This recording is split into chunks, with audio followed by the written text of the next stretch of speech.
बहुत शरारती हो तुम लोग चाहते हो मेरा चैनल कंट्रोवर्शियल हो जाए और ऐसे टॉपिक पे बात करने की मुझसे रिक्वेस्ट कर रहे हो जिसका नाम मेरे कंटेंट से ताल्लुक़ है, जिसका नाम मेरी मोरालिटी से ताल्लुक़ है। मेरी मोरालिटी इतनी ज़्यादा नहीं गिरी। ओ, मोरालिटी से याद आया, सोशल मीडिया पे तो मोरालिटी होती ही नहीं है और इस वक्त जो मोरालिटी का लेवल है वो ज़ीरो नहीं कहूँगा, 1000 है। इतना ज़्यादा गिरा हुआ है और टॉक्सिकेशन उसका रेसिप्रोकल कर दो, वो +1000 में जा रही है। इतनी ज़्यादा टॉक्सिकेशन बढ़ गई है। तो जिस टॉपिक पे आप मुझे बात करने की कह रहे हो 2-3 दिनों से, यार मैं अवॉइड कर रहा था उसको इस वजह से कि क्या ज़रूरत है, ये टॉपिक ख़त्म हो जाना चाहिए था। लेकिन influencers, YouTubers, social media influencers बैठे हैं ना जलती पे तेल डालने के लिए, घी डालने के लिए, कैरोसिन ऑयल डालने के लिए। कहते थे किसी ज़माने में कि जो हमारा ये नॉर्मल मीडिया है ये टीआरपी का भूखा है और टीआरपी के लिए लोग कुछ भी कर सकते हैं, किसी भी लेवल पे गिर सकते हैं। तो वो सारा मामला अभी सोशल मीडिया पे चल रहा है। मैं यूट्यूब की बात करता हूँ। यूट्यूब पर मोरालिटी ख़त्म हो गई है और इस वक्त जंग है व्यूज़ और सब्सक्राइबर की। They don't care about moralities, they don't care about positive content, they don't care about कि लोगों का इस पर क्या असर पड़ेगा। लेकिन जलती पे तेल का जो काम करते हैं ये इन्फ्लुएंसर्स, सो कॉल्ड इन्फ्लुएंसर्स, इन लोगों ने माहौल बहुत ख़राब कर दिया है।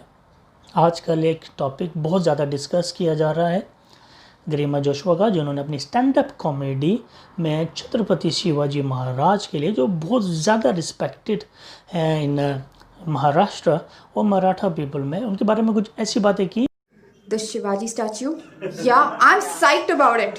I wanted to go know about it. I wanted to read about it. So I went to the most authentic source of news on the internet. कोरा। वहां पे किसी ने निबंध लिख रखा है। This Shivaji statue is amazing masterstroke by a Prime Minister Modi ji. It will have solar cells which will power all of Maharashtra. दूसरा बंदा है, उसने सोचा ये क्रिएटिविटी कॉन्टेस्ट है, तो उसने सोचा yes. It will also have GPS trackers and it will shoot laser rays out of its eyes to kill Pakistani terrorists in the Arabian Sea. तीसरा बंदा आया, guys, please get your facts right. सबसे समझदार, please get your facts right. It's not Shivaji, it's Shivaji Maharaj. मैंने उसी को follow किया. I hate doing political comedy. I should tell you that. I should be upfront about it. I hate doing it. But क्या होता है ना, comedy venue पे ना 2 सीनियर कॉमिक्स खड़े रहते हैं, बोलते दो मोदी पे 2 जोक बोल वरना अंदर नहीं आने देंगे। ओके कि जो कि बहुत ज़्यादा नागवार गुजरी उनको, उनमें गुस्सा आया, हेट बढ़ी और उस हेट के चक्कर में उन्होंने बैंड बजा दी उस बेचारी की। गरिमा ने जो बात की वो 2 साल पहले की थी, लेकिन वो अब इस टॉपिक का हिस्सा क्यों बनी, आई डोंट अंडरस्टैंड कि इसको अभी क्यों निकाला गया। हालांकि 2 साल पहले बात की, जो ऑडियंस बैठे हुए हंस रहे थे उसके ऊपर, क्या उन्होंने नोट नहीं किया होगा? क्या ये स्टैंड अप कॉमेडी महाराष्ट्र में हुआ था या आउटसाइड हुआ था? आप ये मुझे ज़रूर बताइएगा। लेकिन उस लड़की ने रियलाइज़ किया कि हाँ उससे गलती हो गई। सेल्फ रियलाइजेशन बहुत बड़ी चीज़ है और फिर उसके बाद अब अपोलोजाइज़ कर लो, ये मैं कहता हूँ उससे बड़ी चीज़ है। तो उस लड़की ने माफ़ी मांगी ऑनलाइन आके और अपना वीडियो भी रिमूव कर दिया और कहा कि जो भी गलती हुई I am really sorry for that. बात ख़त्म हो जानी चाहिए थी। लेकिन कुछ ऐसे इन्फ्लुएंसर्स हैं जो सोफे पे बैठ के, गाड़ी पे बैठ के अपना स्टीयरिंग दिखाते हुए या किसी बेंच पे बैठ के ऐसी अश्लील, गलीज़, घटिया बातें करते हैं जो कि कानों को नागवार गुजरती हैं। नहीं, नागवार तो बहुत छोटा लफ्ज़ है यार। ऐसे अल्फाज जो यूज़ करते हैं तो कानों से धुआं निकलने शुरू हो जाता है, आग निकलना शुरू हो जाती है। और टॉक्सिकेशन फैलाने में इस तरह के जो इन्फ्लुएंसर्स हैं बहुत ज़्यादा किरदार अदा करते हैं। मैं बात कर रहा हूँ शुभम मिश्रा टाइप के लोगों के। मैं लड़कियों की रिस्पेक्ट करता हूँ और ये जो लड़की है ना अग्रिमा जोश हुआ तो तेरी बहन को चोदू तेरी माँ पे लगता है। क्योंकि शुभम मिश्रा एक ऐसा कंटेंट क्रिएटर, कंटेंट तो है ही नहीं यार, ऐसा बंदा है जो कि हिंदुस्तानी भाव बनने की कोशिश करता है। अब हिंदुस्तानी भाव के बारे में भी मेरी रिजर्वेशंस हैं, लेकिन मैं उस पर बात नहीं करूँगा क्योंकि ना मैं ऐसे कंटेंट देखता हूँ, ना मेरा ऐसे कंटेंट से कोई ताल्लुक़ है। लेकिन इस टॉपिक से रिलेटेड मैं बात ज़रूर करना चाहूँगा शुभम पे। हालांकि वो अरेस्ट भी हो गया था, FIR भी दर्ज हुई और फिर आके उसने माफ़ी भी मांगी। लेकिन आप इस तरह के जितने भी इन्फ्लुएंसर्स हैं, इनके जितने भी वीडियोस देखें ये आपके सेंटिमेंट से खेलते हैं। जय हिंद, पाकिस्तान जिंदाबाद, इस्लाम जिंदाबाद, जय श्री राम, यानी कि इस तरह की बातें करते हैं जिससे आप समझते हो कि यार ये बहुत सेंटिमेंट रखता है हमारी कंट्री के लिए, हमारे रिलीजन के लिए और हमारे जो थॉट्स हैं फॉर रिस्पेक्टेड पीपल उनके लिए। तो they play with your mind और फिर उसके बाद ये लोग अपना काम शुरू करते हैं। और हैरत की बात यह है कि इस तरह के लोगों के इतने ज़्यादा फॉलोअर्स हैं कि अप्रिशिएट करते हैं। अब जिस तरह पाकिस्तान में डॉक्टर टर्की है या साजिदा हैं, वो इस तरह की हेट फैलाते हैं पाकिस्तान में, मेरा नहीं ख्याल कि लोग उनको अप्रिशिएट भी करते हैं। उनके ऊपर जो भी ट्रैफिक आती है वीडियोस पर वो ज़्यादातर इंडिया से या फॉरेन कंट्रीज ज़्यादा है, क्योंकि वो बात ही इस तरह करते हैं। और इसी तरह हिंदुस्तानी भाव या शुभम मिश्रा, अफ़गानी भाई, इस तरह के जितने भी लोग हैं ये टॉक्सिकेशंस फैला रहे हैं। इन लोगों को या तो यूट्यूब में बैन होना चाहिए या आप जैसे लोगों को उनको सपोर्ट नहीं करना चाहिए। क्योंकि जब आप बात करते हो ना कि आई रिस्पेक्ट वुमेन और फिर उसके बाद माँ की और बहन की जो गालियाँ देना शुरू करते हो वो थमने का नाम नहीं लेती। और सबसे हैरत वाली बात मुझे ये लगती है कि लोग उनको सपोर्ट कर रहे हैं।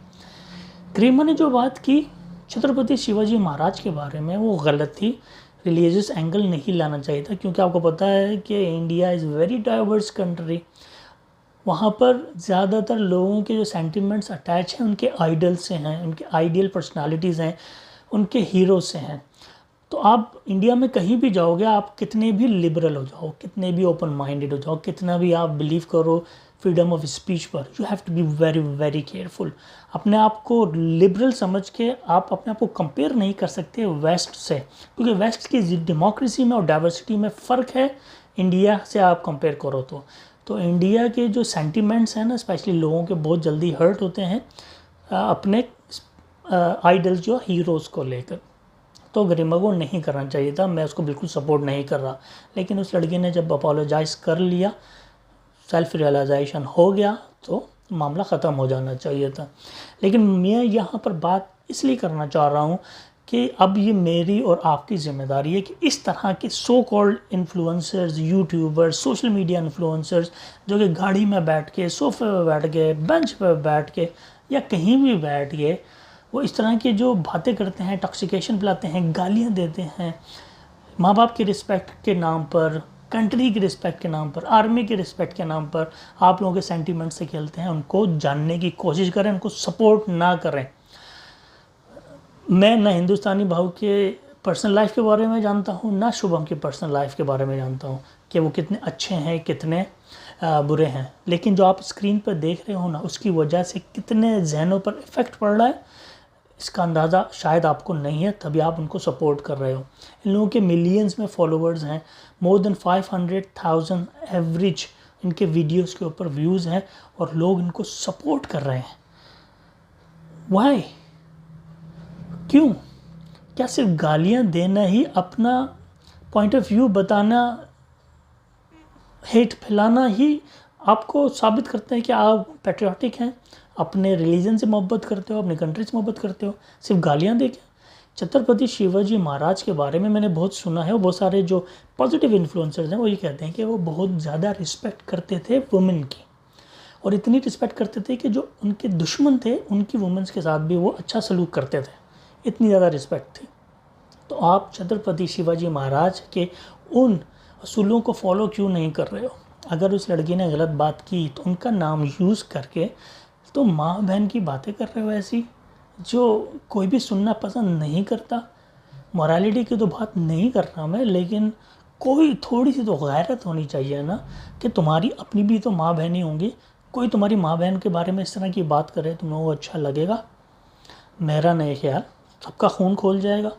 तो गाली गलौज से ना समझाओ। हाँ, आपके पास लॉजिकल और वैलिड पॉइंट्स हैं, आओ सामने बात करो, डायलॉग करो।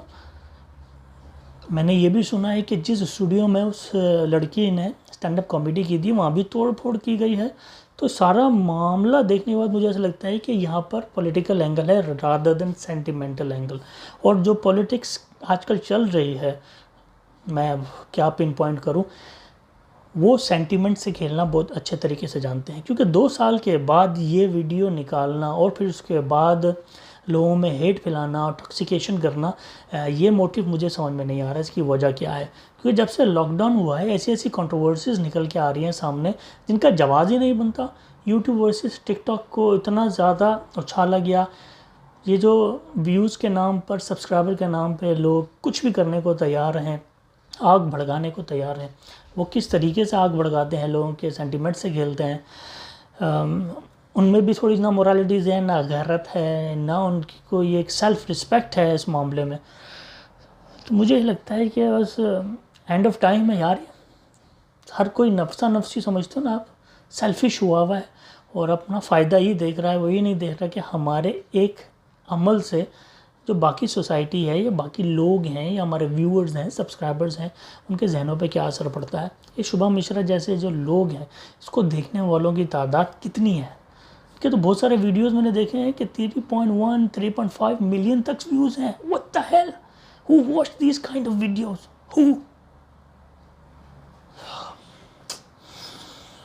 क्या बोलूँ यार मैं। मेरा ख्याल है कि अगर आप इस तरह के लोगों को सपोर्ट करना छोड़ दो, उनके वीडियोस देखना छोड़ दो, मैं समझता हूँ कि स्पेशली सोशल मीडिया पे से टॉक्सिकेशन कम हो जाएगी। लेकिन शुभम मिश्रा, हिंदुस्तानी बाबू, डॉक्टर टर्की या साजिदा, इस तरह के जितने भी लोग हैं, इनको बढ़ावा देने में और इनकी सपोर्ट करने में पब्लिक का ज़्यादा या व्यूअर्स का ज़्यादा हाथ है बजाय कि इनका। अगर इनको पहले ही शट अप कॉल दे दी जाती तो उनका ये काम नहीं था यहाँ तक वो पहुँच सके, उनको हीरो बना दिया जाए। मैंने तो ये भी सुना है कि हिंदुस्तानी बाबू बिग बॉस में भी आए थे लास्ट ईयर, पता नहीं। मेरे कोई भाई पर्सनल गरज नहीं है, ना मैं लोगों को जानता हूँ। मैं सिर्फ जो स्क्रीन पे देख रहा हूँ उसकी वजह से जो मेरा माइंडसेट तैयार हो गया। आप देख लो किस तरह से माइंडसेट तैयार किए जाते हैं, वो क्या करने की कोशिश कर रहे हैं, क्या हासिल करने की कोशिश कर रहे हैं इससे। I don't think so they will get the results, मगर जहन ख़राब कर रहे हैं। क्योंकि उनको फॉलो करने वाले लोगों में 15 साल से 20 साल के लड़के हैं जो यंग जहन है। एक शेर है ना, मोड़ होता है जवानी का संभलने के लिए, लेकिन यही आप कर लोग फिसलते क्यों हैं। वही बात है कि इस जवानी जो होता है ना, टीनेजर्स के बाद आप 20s में आते हो, ये बहुत क्रूशल टाइम होता है। तो अपने जहनों को पॉजिटिव माइंडसेट में रखिए और इस तरह लोगों को जो भी हैं उनको डिस्करेज करना सीखिए। मेरा नहीं ख्याल कि इनको इनकरेज करना चाहिए। तो ये मामला ख़त्म होना चाहिए, इस पर एंड ऑफ डिस्कशन होना चाहिए। क्या ज़रूरत है, दैट्स इट, ख़त्म बात। अपोलोजाइज़ हो गया, उस बंदे के ऊपर FIR हो गया, अरेस्ट हो गया, अरेस्ट के बाद ज़मानत हो गई, उसके बाद उसने भी माफ़ी मांग ली और जिस तरीके से उसने माफ़ी मांगी है सब जानते हैं। मगर इस तरह के लोगों को डिस्करेज करना सीखो। Enough is enough. इनको इन्फ्लुएंसर्स कहना छोड़ दो, इनको यूट्यूबर्स कहना छोड़ दो, इनको सोशल मीडिया इन्फ्लुएंसर्स कहना छोड़ दो। अगर आप इनको सपोर्ट करते रहोगे ये इसी तरह से गंदगी फैलाते रहेंगे। अब मुझे पता है मेरे इस वीडियो पे बहुत ज़्यादा हेट आएगी, बट बात तो करना थी क्योंकि मैं ओवरऑल बात कर रहा हूँ कि इस तरह के लोगों की वजह से मामला बहुत ज़्यादा ख़राब हो रहा है। That's it guys. आप लोग मुझे बताइए आपको मेरी कोई बात बुरी लगी हो तो I am really sorry for that. अपना बहुत ख्याल रखिएगा, स्टे सेफ, खुश रहिए। अस्सलाम वालेकुम, good bye. If you have not already subscribed to my channel, then please subscribe now and don't forget to press the bell button for the notifications of my latest videos.